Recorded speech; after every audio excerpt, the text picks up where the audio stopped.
네, 안녕하세요 여러분, 현규쌤입니다. 자, 여러분, 이번 시간에는 그리스 서양 고대사에서도 그리스의 문화에 관해 공부해 보도록 하겠습니다. 자, 여러분, 우리가 지난 시간에 뭐 공부했죠? 네, 굉장히 중요한 내용들을 공부했어요. 자, 우리 그동안 배운 내용 한번 간단하게 정리해 볼까요? 지금 우리는 여러분 서양사 안에서도 바로 서양 고대사에 대해 공부하고 있고, 이 서양 고대사는 두 가지 포인트로 구성이 된다. 첫 번째 그리스 헬레니즘, 두 번째 로마. 우리는 그 중에서도 그리스 공부하고 있고, 그리스는 아테네랑 스파르타를 비교하는 게 첫 번째 포인트, 두 번째 아테네 민주정치의 발전, 세 번째 페르시아 전쟁, 펠로폰네소스 전쟁, 이 세 가지 포인트가 중요하다라고 이야기를 했어요. 그래서 우리가 먼저 폴리스라는 걸 공부했죠. 그리스는 통일된 세계가 아니다. 산도 많고 평야도 좁고 해안선이 적다 보니까 통일국가 형성이 어려웠고, 그 결과 개별적 독자적으로 분리되어 있는 수백 개의 도시국가 폴리스들의 집합체가 바로 그리스다. 다시 한번, 통일된 나라가 들어서기 어려우니까 개별적이고 독자적인 도시국가 폴리스들로 수백 개의 폴리스로 나눠진 게 그리스 세계였다. 그럼 이렇게 개별적이고 독자적으로 나누어진 이 수백 개의 폴리스들은 스스로를 동족이라 생각했을까? 맞다. 동족이라 생각했다. 그 증거가 헬렌의 자손, 헬레네스라는 명칭, 4년에 한 번씩 모이는 올림피아 제전, 이런 게 있었다라는 거고,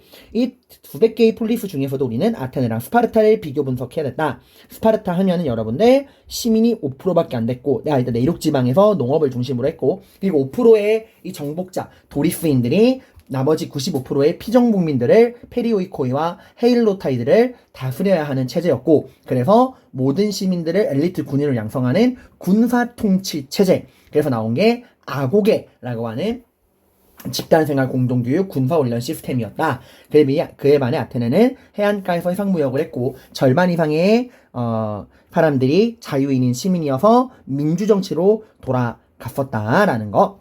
자, 그래서 아테네 민주정치의 발전, 아테네가 귀족정에서 민주정으로 발전하게 된 계기는 전법의 변화, 전차병이 아니라 중장보병 팔랑크스가 필요했고, 그 결과 기존의 정치 권력을 전차병으로 독점하던 귀족들과 새롭게 상공의 발달로 자기 돈으로 무장해서 중장보병으로 전쟁에 참여하고 참정권을 요구하게 되는 분홍들 간의 갈등, 이런 귀족과 중장보병, 분홍들 간의 이 정치적 참정권을 둘러싼 갈등, 그리고 점점점 늘어나는 빈농들의 문제, 이런 것들이 있었다.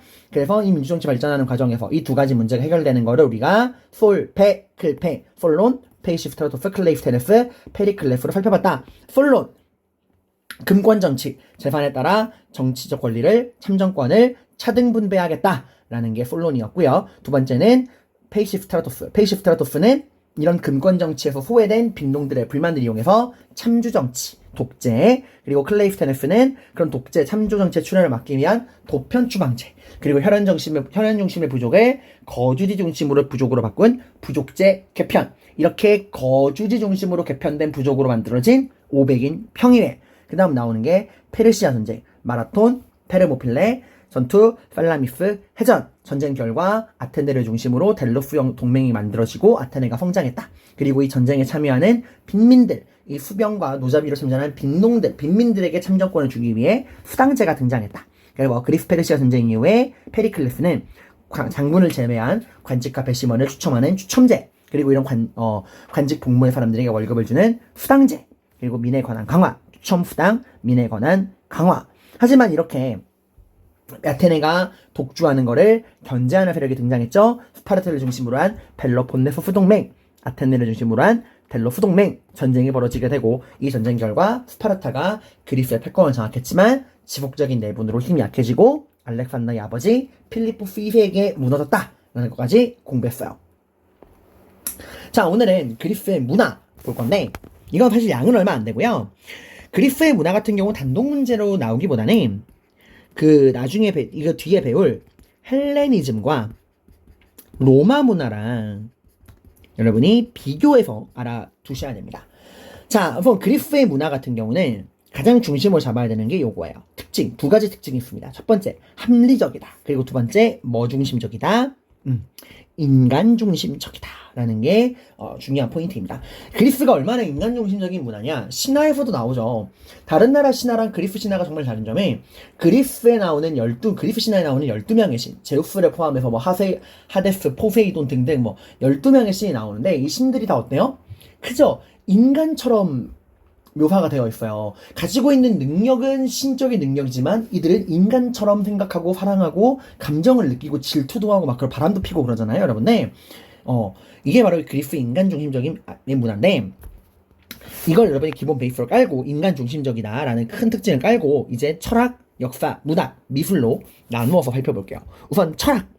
처음에는 철학이 바로 인간 중심적이지 않았어요. 처음에는 자연을 대상으로 이 철학을 연구했습니다. 이때의 자연이라고 하는 거는 그러니까 만물의 근원이 뭘까? 이 세계는 뭐로 구성이 되어 있을까? 해가지고 뭐 만물의 근원은 뭐 물이다, 불이다, 뭐 원자다 등등 뭐 여러 가지 이야기가 나왔는데 그냥 이런 만물의 근원을 탐구하던 자연 철학에서 이 철학의 중심이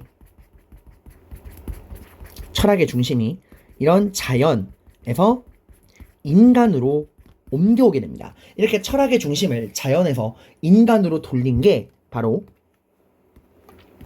소피스트예요.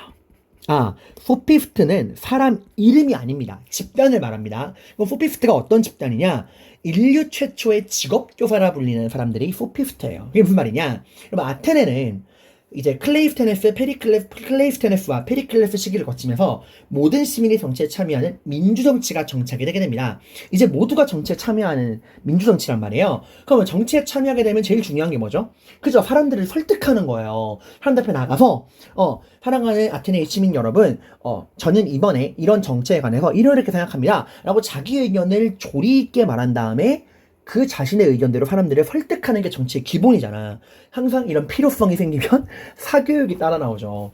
그래서 이렇게 된 거야. 정치인의 꿈을 이루고 싶으십니까? 사람들 앞에서 당신의 의견을 조리 있게 말해서 시민들의 지지를 받고 권력을 잡고 싶으신가요? 그 말하는 방법 우리가 알려드리겠습니다. 라는 식으로 나온 게 인류 최초의 직업교사 집단인 소피스트예요. 이 사람은 최초의 직업교사야. 직업교사 집단입니다. 이 사람들이 뭘 가르친다고요? 정치에 필요한 말하는 스킬을 가르쳐요. 이걸 우리가 수사학이라고 그러거든요. 그러니까 웅변 같은 거죠.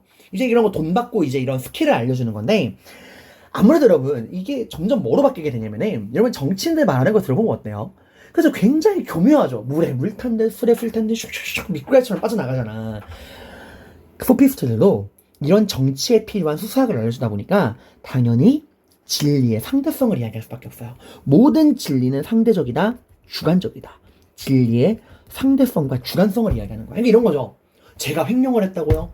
횡령이 꼭 나쁜 걸까요? 우리가 횡령을 무조건 나쁘다고 바라볼 수 있나요? 이 보기에 따라서는 횡령이라고 하는 게 좋을 수도 있는데 이런 식으로 말도 안 되는 일종의 약간 궤변으로 흐르게 돼요. 그러니까 이런 소피스트들이 진리의 정치에 필요한 수사학을 가르치면서 당연히 정치에 필요한 걸 가르치다 보니까 진리의 절대성이 아닌 상대성과 주관성, 이럴 수도 있고 저럴 수도 있다. 이런 식의 상대성과 주관성을 이제 설파할 수밖에 없고 그러다 보니까 이게 궤변으로 좀 흐르는 경향이 있었어요. 이러한 소피스트, 진리의 상대성을 주관하는 소피스트를 비판하는 남자가 등장하게 됩니다. 그가 바로 너 자신을 알라. 소크라테스입니다. 이 소크라테스는 무슨 소리냐? 너희들 그런 식으로 되도 않는 말장난으로 사람들이 현혹시키지 마라. 그런 식으로 모든 게 상대적이다, 주관적이다 말하지 마라. 이 세상에는 보편적이고 절대적인 진리가 분명히 존재한다. 라고 말하게 됩니다. 그래서 진리의 상대성과 주관성을 이야기하는 소피스트와 보편적이고 절대적인 진리를 이야기하는 소크라테스가 갈등을 벌이게 되는데 사람들은 그러니까 누가 더 인기가 많았냐 그 당시에 특히 젊은 청년들에겐 소크라테스가 엄청나게 인기가 많았어요. 자, 소크라테스가 열광적인 인기를 얻는 게 소피스트는 당연히 좋아 안 좋아? 안 좋죠. 이 소피스트는 오늘 아침 학원 강사들이란 말이야. 근데 지금 수강생들이 다 누구한테 몰려가는 거예요? 소크라테스한테 몰려가는 거예요. 소크라테스가 일타 강사가 돼버린 거야. 그러니까 이제 밥벌이가 안 되는 거죠. 이게 소피스트들이 소크라테스를 되게 질투하게 되고 또 여러분 이 당시 아테네는 여성을 굉장히 하등한 존재로 봤어요. 여성은 신이 만들다 만존재다 라고까지 생각을 했었어. 그래서 이 아테네 정치에서도 여자들에게는 참정권을 안 줬잖아요. 그래서 이 당시 아테네에서 가장 고귀한 상황은 뭐라 생각했냐? 경험 많고 지혜 많은 노인과 젊은 미소년, 미청년의 사랑이 가장 아름다운 사랑이다 생각을 했어. 근데 그 사랑의 대상이 미소년들이 지금 다 소크라테스만 확 따르는 거예요. 근데 소크라테스가 되게 못생겼거든. 소크라테스가 그 펠로폰네소스 전쟁 있죠? 이 아테네가 이제 스파르타에게 패배한 이 펠로폰네소스 전쟁에 참전했던 참전 용사예요, 이 사람이. 아테네 병사로 참전했던. 굉장히 못생겼다고 나와. 근데 이 못생긴 사람이 이제 그런 미소년들의 사랑을 받으니까 이 소피스트가 더 질투가 나는 거죠. 그래서 소피스트들이 이 아테네 대중들을 막 선동을 합니다. 지금 소크라테스가 아테네의 이 젊은 청년들을 현혹시켜서 잘못된 길로 빠뜨리고 있다 해가지고, 이 당시가 이 중후정치 시대잖아요. 막 군중심리 풀리는. 그래서 결국 소크라테스가 이 어리석은 대중들에 의해서 사형 판결을 받게 됩니다. 그래서 이 소크라테스를 따르는 소크라테스의 제자들이 우리 스승님이 이렇게 억울하게 죽게 할 수 없다 해서 이 소크라테스가 사형당하기 전날 밤 간수들을 매수해서 이 감옥으로 확 들어가요. 그래가지고 선생님 빨리 도망칩시다. 저희 간수를 매수했습니다. 1시간 동안은 우리를 잡지 않을 것입니다. 그러니까 지금 빨리 도망칩시다 라고 이야기했을 때 소크라테스가 어떻게 했죠? 네, 거절합니다. 그래서 나오는 게 악법도 법이다 라는 건데, 실제로 소크라테스가 그 말을 했다는 기록은 없고요. 다만 어쨌건 중요한 건 소크라테스는 분명히 도망칠 수 있음에도 도망치지 않고 의연하게 사형을 받아들였다는 거예요. 이렇게 소크라테스가 이 어리석은 대중들에게 죽는 걸 보고 그의 첫 번째 제자인 플라톤은 엄청나게 분노합니다. 플라톤은 이렇게 말했어요. 나의 인생에 3가지 행운이 있다. 첫 번째, 내가 아테네에서 태어난 것. 두 번째, 내가 여자가 아니라 남자로 태어난 것. 세 번째, 누굴 만난 것? 소크라테스를 스승으로 만난 것. 이게 내 인생의 3가지 행운이다라고 말할 정도로 소크라테스를 정말 존경하고 사랑했던 제자였어. 근데 자기가 그렇게 존경하고 사랑하는 선생님이 저 어리석은 대중대에 의해서 죽었단 말이죠. 그래서 플라톤은 민주정치에 대한 깊은 회의감을 느낍니다. 저 어리석은 개돼지처럼 어리석은 민중들에게 나라의 운명을 맡길 수는 없다. 그럼 나라는 누가 이끌어가야 된다? 바로 철인, 나의 스승 소크라테스처럼 완벽하게 검증된 능력 있는 철인이 중심이 되어서 나라를 이끌어가야 한다. 그리고 그런 철인이 이끌어가는 나라가 바로 진정한 이성국가 이데아다라고 이야기했어요. 그러니까 플라톤은 절대적인 진리가 이 세상 너머에 존재한다라고 생각했던 사람이야. 근데 또 다른 제자였던 아리스토텔레스는 이 선배인 플라톤과는 생각이 조금 달랐습니다. 아리스토텔레스는 그런 식으로 너무 모든 걸 이분법적으로 생각을 하면은 사고가 좁아진다. 우리가 이 현실 속의 다양한 경험들을 연구하면서 폭넓게 지식을 좀 연구해서 케이스 바이 케이스로 좀 폭넓게 연구해야 한다 했던 좀 더 개방적인 사람이었어요. 아리스토텔레스는 현실의 경험을 중시했고, 이 사람은 약간 백과전서 같은 스타일이야. 여러 분야의 학문을 체계적으로 정리합니다. 그래서 이런 아리스토텔레스의 철학이 이제 여러분 아시겠지만 로마가 멸망한 이후에 이 중세 봉건제 혼란이 들어서면서 아리스토텔레스의 철학은 유럽에서 소실돼요. 근데 이게 어디로 넘어갔었죠? 네, 이 이슬람 세계로 넘어가서 이슬람 세계가 이 아리스토텔레스의 철학을 잘 보존 연구하다가 십자군 전쟁 때 다시 유럽으로 이 이슬람 세계가 갖고 있던 아리스토텔레스의 철학이 이 십자군 전쟁으로 유럽 세계로 역수입됩니다. 그러고 다시 돌아온 아리스토텔레스의 철학을 기반으로 나온 게 중세 스콜라 철학이었죠. 신앙과 이성을 조화시키자라는 거야. 무조건 신앙 우선 이게 아니라 신앙과 이성을 우리가 좀 조화시키자. 그러니까 그 현실의 그만큼 경험과 이성을 좀 중시했던 아리스토텔레스의 철학이 영향을 미친 거였죠. 자, 아무튼 이런 것들 여러분들이 알아두시고요. 그 다음 이게 철학입니다. 소피스트, 소크라테스, 플라톤, 아리스토텔레스 여러분들 알아두시면 되고, 그 다음은 역사. 여러분 2개의 이제 역사책을 공부하시고 알아두시면 되는데, 첫 번째가 헤로도토스, 역사의 아버지라 불리는 사람이에요. 이 헤로도토스가 그 말했던 사람이야. 나일강은 신의 축복이다 하고 이집트 문명을 평가했던 사람이에요. 아무튼 이 헤로도토스가 쓴 역사라는 책, 이 책은 페르시아 전쟁사 아케메네스 페르시아와 이 그리스 세계의 전쟁을 다룬 페르시아 전쟁사를 다룬 역사를 썼던 사람이고요. 그 다음에 나오는 투키디데스, 이 사람도 역사라는 책을 썼는데 이 책에서는 펠로폰네소스 전쟁사를 다룹니다. 그러니까 아테네가 중심이 된 델로스 동맹과 스파르타가 중심이 된 펠로폰네소스 동맹, 이들 간의 전쟁을 다룬 게 투키디데스 역사야. 그러니까 같은 역사라는 책이지만 헤로도토스의 역사는 페르시아 전쟁을 다룬 거고, 투키디데스의 역사는 펠로폰네소스 전쟁을 다룬 책입니다. 자, 그 다음은 문학입니다.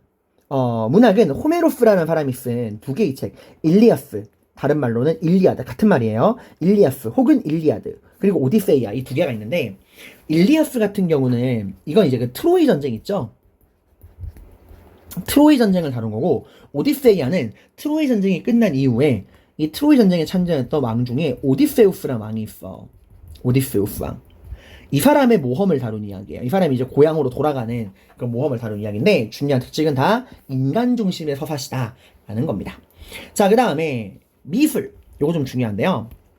그리스계의 미술은 조화와 균형의 미를 추구했다라는 평가를 받아요. 이게 이제 나중에 관능적이고 격정적인 헬레니즘, 실용적인 로마 이런 거랑 비교해서 잘 나옵니다. 특히 여러분들이 그리스 세계 하면 꼭 알아야 되는 게 바로 파르테논 신전이에요. 파르테논 신전. 오늘날도 아테네를 대표하는 문화 유적지입니다. 이게 파르테논 신전이 나오죠? 이 파르테논 신전이 왜 중요하냐? 이건 정치사랑 연결해서 잘 나올 수 있어. 파르테논 신전이 만들어진 게 언제냐? 바로 페리클레스 시기입니다. 민주정치의 완성.